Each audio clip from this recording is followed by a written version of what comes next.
guess so. So say you don't have someone playing chords or backing track or something, you got to figure out how to create some harmony all by yourself using some lines. So implying the 4 minor chord into your lines. So this kind of relates to the limiting thing we did yesterday. Okay, so we're using B major pretty much. All it really is, we're limiting ourselves to B major. We're just gonna stick to kind of this position, 7th to the 11th, 12th fret, something like that. Just stick it in one spot for now and then figuring out how to branch out afterwards. It's really just a combination of B major, just a B major scale, and then 1 arpeggio that's outside of B major. It's gonna be E minor major 7, not just minor, minor major, which comes from, you know, harmonic minor, melodic minor. Those are the 2 big ones. You could think about it like that. So we literally have this sort of a thing, B major. Here we go, high budget.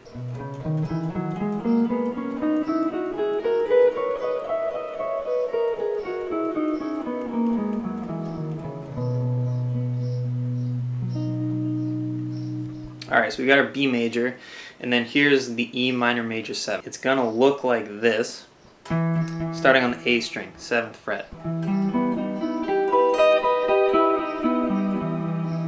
And as far as the fingering goes for just the straight up arpeggio, this one works pretty well. If you go index, ring, middle finger, D string, index on G, ring finger, not middle finger, ring finger next, on 9 on the same string. So that takes a little bit of getting used to, but that's going to help out because it's going to set up the next part with the middle finger on the B string, 8th fret, index finger on 7, high E, and then pinky up here on that D sharp, and then if you want to slide it up.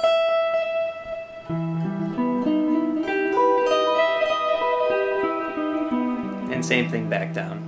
So that's a great way to kind of work through that arpeggio. Intervals for the arpeggio. So we have the root, flat 3, 5, major 7, back to the root, flat 3, 5, major 7, and then the root on top. So it's literally like a minor 7 arpeggio, but you take the 7th and just bump it up 1 fret to get that major 7. So you're literally combining major and minor. So it sounds really spooky and scary, but when you blend it in with your regular major stuff, it's more like it's not scary sounding, it's like spacey sounding. It's really cool. It's like one of my favorite things in the world. So just take it really slow and just do random stuff to try to blend them together to start out. It doesn't have to be anything crazy. So maybe just start in B,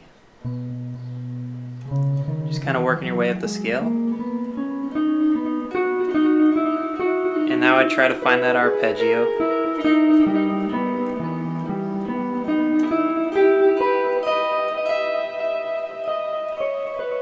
Back to B major. Arpeggio again.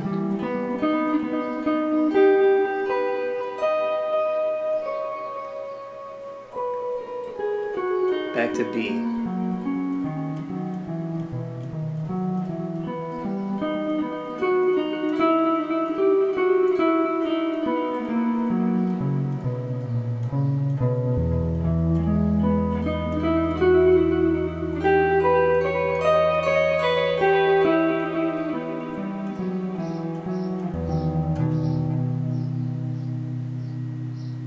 Just stuff like that. I kind of screwed that up at the end, but so just thinking about those 2 things. The cool way to resolve this one is resolving down to a 1/3 of B.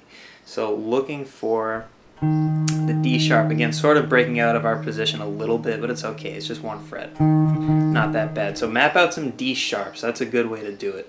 So find like D sharp on the A string on the 6th fret, right here, G on the 8th fret. Am I being an idiot right now? No, D sharp. Yeah, I said D sharp, right? And then up here on the high E on the 11th fret. You got more too. You could go to like the low E on the 11th fret also. So yeah, anywhere you can find a D sharp to resolve down to, and half-step resolution sound wicked cool. Doing stuff like this, like visualize your arpeggio.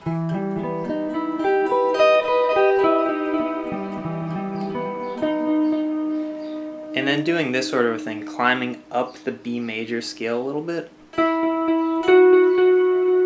Combining a note now from the minor major 7 That's the flat 3 just displaced up an octave.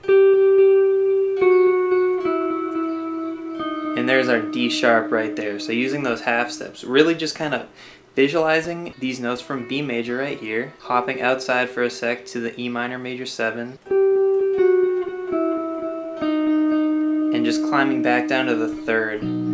You can really hear the resolution back to B major. It's super sick. So yeah, the goal is really just to try to visualize your B major in like that 7th position, and at the same time kind of be able to see the minor major 7 starting from E. So combining those two and just kind of like visualizing a bigger scale, sort of, if that makes sense. So there's tons of stuff you can do with it. It's a cool way to just add a lot of color to the lines. So B major first. I'm gonna hop out, back in B major, back to E. So there's lots of stuff you can do with it. It's really just kind of messing around, visualizing the notes. Try to visualize as best you can. That'll help out a lot. But you can really hear harmony in it. You know, you don't need like chords in the backdrop. You can get it completely without that.